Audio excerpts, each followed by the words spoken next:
আসসালামু আলাইকুম। মাধবপুর ফ্রিল্যান্সিং ইনস্টিটিউটের পক্ষ থেকে আমি মোহাম্মদ শাকিল আছি আপনাদের সাথে। আজকে আমরা শিখব এমএস এক্সেলে কিভাবে count, count A, count blank, count if এবং কাউন্ট ইফস ফাংশনের ব্যবহার করতে হয়। তো কাউন্ট সম্বলিত সমস্যাগুলো সমাধান করার জন্য আমাদের সামনে একটি ডেমো শিট তৈরি করা হলো এবং ডেমো শিটের মধ্যে আমরা কি নিয়েছি? সিরিয়াল নং, নেম, এরিয়া, পয়েন্ট এবং সেল। কাউন্ট হচ্ছে গণনা করা, অর্থাৎ আপনি যতটুকু অংশ সিলেক্ট করবেন ততটুকু অংশের ভিতরে নিউমেরিক্যাল ভ্যালুগুলোকে সে গণনা করে দেখাবে এবং নিউমেরিক্যাল ভ্যালু বাদে আলফাবেট যদি পায় সে, তাহলে সে ওইগুলাকে ইগনোর করবে। কাউন্ট দেখতে গেলে আমরা সেলে যাই, তারপর সমান সমান COUNT কাউন্ট লিখি, ডাবল ক্লিক। এখন দেখেন বলতেছে ভ্যালু 1, ভ্যালু 2। ভ্যালু 1, ভ্যালু 2 বলতে আমরা যে অংশটা বা যতটুকু অংশের ভিতরে আমি গণনা করতে চাইতেছি ততটুকু অংশ আমাকে সিলেক্ট করতে হবে। আমি 1 থেকে 400 অবধি সিলেক্ট করলাম, করার পর শিফটে দেওয়ার পর ব্র্যাকেট ক্লোজ, তারপরে এন্টারে ক্লিক করলাম। কাউন্ট শুধু মাত্র নিউমেরিক্যাল ভ্যালুগুলোকে গণনা করবে এবং আলফাবেটগুলোকে সে ইগনোর করবে। কাউন্ট এ কি করে? কাউন্ট এর কাজ হচ্ছে আমরা যতটুকু অংশ সিলেক্ট করব ততটুকু অংশের ভিতরে সে যতগুলা ভ্যালু পাবে সবগুলা ভ্যালুকে আমাদের গণনা করে দেখাবে। একই সমান তারপরে COUNT কাউন্ট লেখার পর কাউন্ট এ তে ডাবল ক্লিক করব। এখন বলতেছে যে সূত্র কি বলতেছে যে ভ্যালু 1, ভ্যালু 2 আমরা আগের মতোই 1 থেকে 400 অবধি আমরা সিলেক্ট করে নিলাম। তারপর আমরা শিফট দেওয়ার পর ব্র্যাকেট ক্লোজ দেওয়ার পর এন্টার ক্লিক করলাম। দেখেন আমরা যখন কাউন্ট করছিলাম তখন সে 2 দেখাইছিল, এখন কাউন্ট এর মাধ্যমে সে 4 দেখাচ্ছে, কারণ সে আমার সিলেক্টকৃত অংশের ভিতরে 4টি ভ্যালু পাইছে। এভাবে 1 2 3 4, এজন্য সে কাউন্ট এ কি করছে 4। আমার সিলেক্টকৃত অংশের ভিতরে যতগুলা ভ্যালু সে পাবে সবগুলাকে সে কাউন্ট করে বা গণনা করে দেখাবে। আর কাউন্ট কি করবে? আমার সিলেক্টকৃত অংশের ভিতরে যতগুলা সে নিউমেরিক্যাল ভ্যালু পাবে ওইগুলাকে সে গণনা করে দেখাবে। এখন আমরা দেখি কাউন্ট ব্ল্যাঙ্কের কাজ। কাউন্ট ব্ল্যাঙ্ক হচ্ছে আমার সিলেক্টকৃত অংশের ভিতরে যতগুলা সেল খালি আছে ওই খালিকৃত সেলগুলোকে সে আমাকে গণনা করে দেখাবে। দেখি আমরা কিভাবে কাউন্ট ব্ল্যাঙ্কের কাজ করতে হয়। একইভাবে আমরা সমান সমান দেব, তারপর COUNT কাউন্ট ব্ল্যাঙ্কের মধ্যে ডাবল ক্লিক করব। এখন আমাদেরকে বলতেছে রেঞ্জ, আমরা রেঞ্জগুলো সিলেক্ট করতাম, অর্থাৎ আমি কোন জায়গা থেকে দেখতে চাইতেছি যে আমার এই অংশটার ভিতরে আমার খালি সেল কয়টা আছে। আমি সিরিয়াল নং থেকে একদম সম্পূর্ণ ডেমো শিটটাকে সিলেক্ট করে দিলাম, তারপর ব্র্যাকেট ক্লোজ করে এন্টারে ক্লিক করলাম। আমার সিলেক্টকৃত অংশের ভিতরে মাত্র একটি সেল খালি আছে, এই জন্য আমার কাউন্ট ব্ল্যাঙ্ক দেখাচ্ছে 1। আমি যদি কোনো ক্ষেত্রে এই জায়গায় আমি আরেকটা সেল খালি করে দেই তাহলে দেন O2 আমার কাউন্ট ব্ল্যাঙ্ক দেখাচ্ছে 2। অর্থাৎ আমার সিলেক্টকৃত অংশের ভিতরে যতটা গড় সে খালি পাবে অথবা যতটা সেল সে খালি পাবে প্রত্যেকটা সেল সে গণনা করে দেখাবে কাউন্ট ব্ল্যাঙ্ক।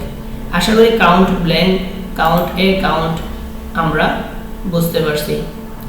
এখন আমরা দেখি কাউন্ট ইফ এর কি কাজ।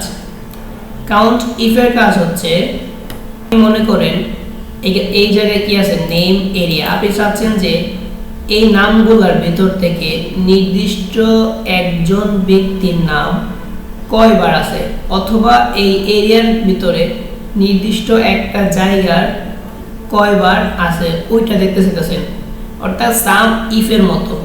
আমরা যারা সাম ইফ পারি তারা কাউন্ট ইফ খুবই সহজে পারবো।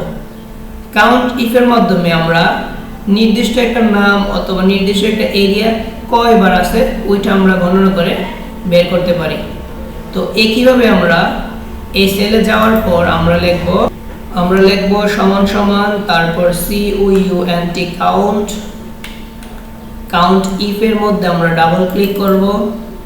এখন আমাদের সামনে আসছে যে রেঞ্জ, আমি আগে রেঞ্জগুলো সিলেক্ট করতে হবে। আচ্ছা, আমি নামগুলোর মধ্যে থেকে একাধিক নাম কয়বার আছে, একই নাম একাধিকবার আছে কিনা আমরা ওটা দেখতে চাইতেছি। তো আমি নামের রেঞ্জগুলোকে আমি সিলেক্ট করে নিলাম, তারপর আমি ক্ষমা দিলাম। এখন বলতেছে যে ক্রাইটেরিয়া বলতে আমি যে নামের রেঞ্জগুলো সিলেক্ট করলাম ওই নামের মধ্যে থেকে আমি নির্দিষ্ট একটা নাম কয়বার আছে দেখতে চাইতেছি। তো ওই নামটা আমি এখানে লিখতে পারি, ডাবল ইনভার্টেড কমা দেওয়ার পরে আমি নামটা লিখতে পারি, অথবা আমি নামটা সিলেক্ট করতে পারি।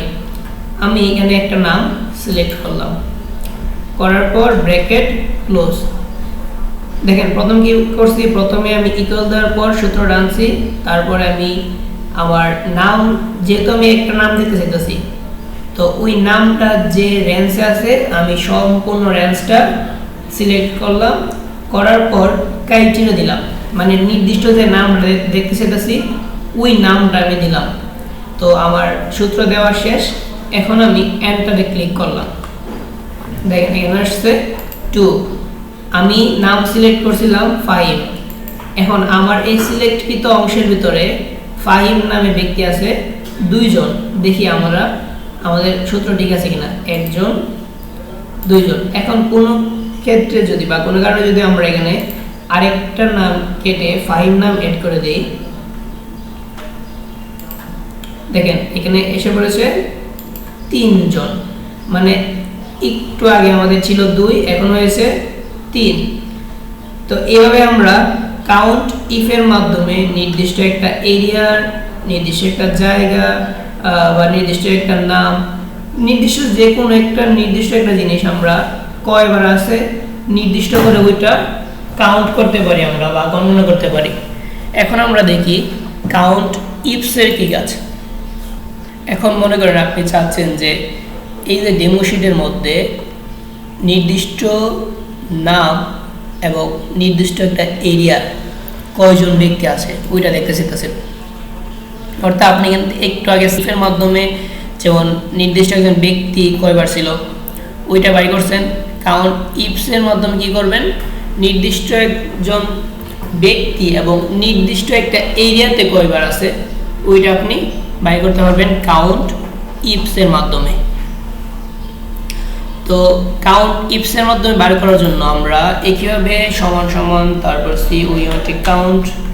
Count ইফসে double click. এখন আমাদেরকে বলতেছে যে ক্রাইটেরিয়া রেঞ্জ, আমি যে জায়গা থেকে দেখতে চাইতেছি প্রথমে আমি দিলাম নেমের রেঞ্জগুলোকে আমি সিলেক্ট করলাম, তারপর আমি দিলাম ক্ষমা। এখন আমাকে বলতেছে যে ক্রাইটেরিয়া 1 বলতে আমি চাচ্ছি এই যে নামগুলোর মধ্যে থেকে যে কোনো একটা নাম দেখতে। তো আমি হাকিম নামের যে ওনাকে আমি সিলেক্ট করলাম, তারপর আমি ক্ষমা দিলাম। এখন আমি তো চাচ্ছি শুধু নামগুলো না, এই নির্দিষ্ট একটা নামের সাথে নির্দিষ্ট একটা এরিয়াও।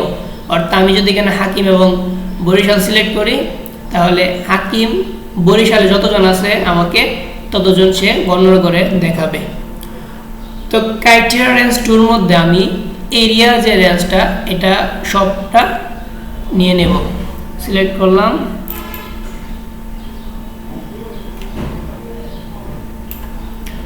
করার পর ক্ষমা দিলাম। তারপর আমাকে বলছে যে ক্রাইটেরিয়া 2 অর্থাৎ এই এরিয়ার ভিতর থেকে হাকিম নামে উনি কোন জায়গায় আছে, আমি কোন জায়গাটা দেখতে চাইতেছি। আমি চাচ্ছি যে হাকিম নামের ব্যক্তি বরিশালে কয়জন আছে বা কয়বার আছে। তো আমি এখন এই বরিশাল কথাটা আমি ডাবল ইনভার্টেড কমা দেওয়ার পরে লিখতে পারি, অথবা আমি এই জায়গায় সিলেক্ট করলেও হয়ে যাবে। তো আমরা শর্টকাটে সিলেক্ট করে নিলাম। এখন আমরা শিফট দেওয়ার পর ব্র্যাকেট ক্লোজ করলাম, করার পর এন্টার ক্লিক করলাম। দেখেন হাকিম নামের সাম কাউন্ট ইফসের মাধ্যমে আমরা বলছিলাম যে নির্দিষ্ট একটা ব্যক্তি নির্দিষ্ট একটা জায়গায় কয়বার আছে ওইটা আপনাকে গণনা করে দেখাবে কাউন্ট ইফ। তো উনি আছে কয়বার, হাকিম নামের ব্যক্তি বরিশালে আছে একজনই, এই জন্য আমাদের এখানে কাউন্ট ইফস দেখাচ্ছে 1। কোনো ক্ষেত্রে আমরা যদি বরিশালে যে ওনার সাইফুলের জায়গায় যদি আমরা হাকিম দিয়ে দিই, দেখেন এখন হয়ে গেছে 2, অর্থাৎ এখানে হাকিম নামের বরিশালে আরেকজন আছে। তার মানে এইভাবে আমরা কাউন্ট ইফসের কাজটাও করতে পারি। আশা করি মনোযোগ সহকারে ভিডিওটি দেখলে আপনারা উপকৃত হবেন এবং এরকম আরও টিউটোরিয়াল পেতে হলে মাধবপুর ফ্রিল্যান্সিং ইনস্টিটিউটের সাথে থাকেন। আসসালামু আলাইকুম।